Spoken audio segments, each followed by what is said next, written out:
নমস্কাৰ, এই মুহূৰ্তৰ অসমৰ প্ৰত্যেকগৰাকী জনতালৈ দিবলৈ ওলাইছো ডাঙৰ খবৰ। আজি হৈছে 13 জুন। আজি অসমৰ লাখ লাখ দুখীয়াসকললৈ কেইখনমান চৰকাৰী আঁচনি লৈ দিবলৈ ওলাইছো ডাঙৰ খবৰ। যিসকল মানুহে ভিডিঅ'টোত ক্লিক কৰিছে, অনুগ্ৰহ কৰি ভিডিঅ'টো স্কিপ নকৰি প্ৰথমৰ পৰা শেষ লৈ চাই থাকিব, কিয়নো এইটো ভিডিঅ'ৰ মাজত কৃষকসকলৰ পৰা আৰম্ভ কৰি মহিলাসকললৈ কেইখনমান গুৰুত্বপূৰ্ণ খবৰ প্ৰদান কৰিম। অনুগ্ৰহ কৰি ভিডিঅ'টোত ক্লিক কৰিছে যদি ভিডিঅ'টো স্কিপ নকৰি প্ৰথমৰ পৰা শেষ লৈ চাই থাকিব। লগতে মোৰ চেনেলত নতুন হলে প্লিজ চেনেলটো ছাবস্ক্ৰাইব কৰি মোৰ লগত থাকিব। তো বলক ভিডিঅ'টো আৰম্ভ কৰি আজি প্ৰথমটো গুৰুত্বপূৰ্ণ খবৰৰ বিষয়ে বিস্তাৰিত জানি লওক। আজি প্ৰথমটো গুৰুত্বপূৰ্ণ খবৰ হ'ল কৃষকসকলৰ বাবে। তো কৃষকসকলে এইখন আঁচনিৰ জৰিয়তে লাভ কৰিব নিজৰ খেতি বাতিৰ ক্ষতিপূৰণ।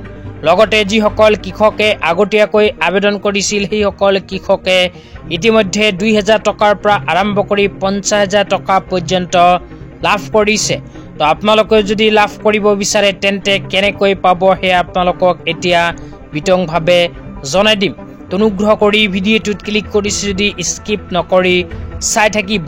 তো আঁচনিখনৰ নাম হ'ল প্ৰধানমন্ত্ৰী ফচল বীমা যোজনা আঁচনি। এইখন আঁচনিৰ জৰিয়তে কৃষকসকলে খেতি বাতি কৰাৰ পিছত নিজৰ খেতি বাতিৰ ক্ষয় ক্ষতি হ'লে এইখন আঁচনিৰ জৰিয়তে ডাইৰেক্ট নিজৰ বেংক একাউণ্টত ক্ষতিপূৰণ লাভ কৰিব। তো কেনেকৈ লাভ কৰিব, কি কি ক্ষেত্ৰত লাভ কৰিব সেই আপোনালোকক জনাই দিছোঁ। প্ৰথমে কোৱা হৈছে এইখন আঁচনি যদি আপোনালোকে আবেদন কৰিব বিচাৰে তেন্তে প্ৰতি হেক্টৰ কৃষিভূমিৰ বাবে মাত্ৰ 100 টকা জমা দিব লাগিব। মাত্ৰ 100 টকা জমা দি আপোনাৰ খেতিডৰা প্ৰধানমন্ত্ৰী ফচল বীমা যোজনা আঁচনিত কৰিব পাৰিব অন্তৰ্ভুক্ত।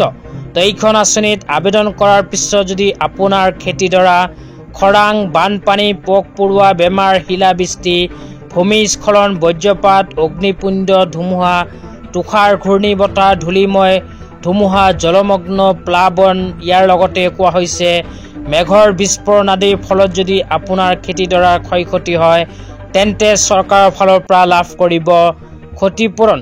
এইখন আঁচনিত যদি আবেদন কৰিব বিচাৰে তেন্তে আপোনাৰ আধাৰ কাৰ্ড, বেংক একাউণ্টৰ পাছবুক আৰু মাটিৰ তথ্য পাতি লৈ নিজৰ নিজৰ অঞ্চলৰ CSC চেণ্টাৰত গৈ ভিজিট কৰিব লাগিব। তো আপোনালোকে নিজৰ নিজৰ অঞ্চলৰ CSC চেণ্টাৰত গৈ কৰিব পাৰিব প্ৰধানমন্ত্ৰী ফচল বীমা যোজনা আঁচনিত আবেদন, অথবা আপোনালোকে নিজৰ নিজৰ জিলা কৃষি বিষয়াৰ কাৰ্যালয়ত গৈও যোগাযোগ কৰিব পাৰে। তো আপোনালোকে নিজৰ নিজৰ জিলা কৃষি বিষয়াৰ কাৰ্যালয়ত গৈ এইখন আঁচনিত কেনেকৈ আবেদন কৰিব লাগিব, ক'ত গৈ আবেদন কৰিব লাগিব সবিস্তাৰে জানিব পাৰিব। তো বলক আজি দ্বিতীয়টো গুৰুত্বপূৰ্ণ খবৰৰ বিষয়ে আমি বিস্তাৰিত জানি লওঁ। আজিৰ দ্বিতীয়টো গুৰুত্বপূৰ্ণ খবৰ হ'ল আশা কৰ্মীসকলৰ বাবে। তো আপোনালোকে মোবাইল স্ক্ৰীনত চাব পাৰিছে অসম চৰকাৰৰ ফালৰ পৰা আশা কৰ্মীসকলৰ বাবে এনেকৈ এখন আপডেট প্ৰদান কৰিছে। ইয়াতে লিখা আছে আশা কৰ্মী আৰু ছুপাৰভাইজাৰৰ বাবে আশাৰ বতৰা। স্বাস্থ্য সেৱা খণ্ডৰ তদন্ত প্ৰহৰীসকললৈ উদগনি, মাহিলী মাননিৰ পৰিমাণ বৃদ্ধি। আশা কৰ্মীসকলৰ দৰমহা বৃদ্ধি কৰাৰ বাবে অসম চৰকাৰে এক বৃহৎ সিদ্ধান্ত গ্ৰহণ কৰিছে। তো কিমান টকা বৃদ্ধি কৰিব আপোনালোকক জনাই দিছোঁ। তো বৰ্তমান আশা কৰ্মীসকলৰ দৰমহা হ'ল 3000 টকা, কিন্তু অসম চৰকাৰৰ সিদ্ধান্ত অনুযায়ী অহা 1 অক্টোবৰ তাৰিখৰ পৰা আশা কৰ্মীসকলক 4000কৈ টকা বেংক একাউণ্টত প্ৰদান কৰিব। তাৰপিছত আশাৰ ছুপাৰভাইজাৰসকলৰ কথা কোৱা হৈছে তেওঁলোকৰ বৰ্তমান দৰমহা 9000, কিন্তু অহা 1 অক্টোবৰ তাৰিখৰ পৰা 10200কৈ টকা লাভ কৰিব। তো বলক এতিয়া আমি আজিৰ তৃতীয়টো গুৰুত্বপূৰ্ণ খবৰৰ বিষয়ে বিস্তাৰিত জানি লওঁ। তো আজিৰ তৃতীয়টো গুৰুত্বপূৰ্ণ খবৰ হ'ল PM কিষাণ আঁচনিলৈ। তো যিসকল কৃষকে PM কিষাণ আঁচনিত আবেদন কৰিছিল সেইসকল কৃষকে অনুগ্ৰহ কৰি চাই থাকিব। তো ভাৰত চৰকাৰে এই বছৰত ইতিমধ্যে PM কিষাণ আঁচনিৰ 19 নম্বৰ কিস্তিৰ 2000কৈ টকা প্ৰদান কৰিছে। তো এতিয়া কৃষকসকলে লাভ কৰিব PM কিষাণ আঁচনিৰ 20 নম্বৰ কিস্তি 2000কৈ টকা।